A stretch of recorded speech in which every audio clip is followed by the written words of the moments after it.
પાલતુ પ્રાણીઓના નામ. આ છે બકરી. આ છે ગાય.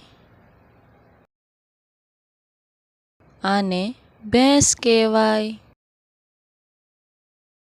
આ છે બિલાડી. આ છે કૂતરો. આ છે ઘેટું. આ છે ઘોડો.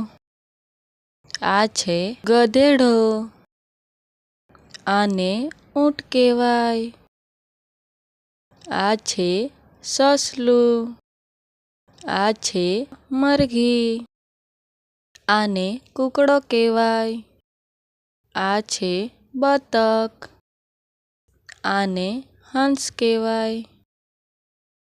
આ છે કબૂતર. આને ડુક્કર કહેવાય. આ છે બળદ. આને વાછરડું કહેવાય.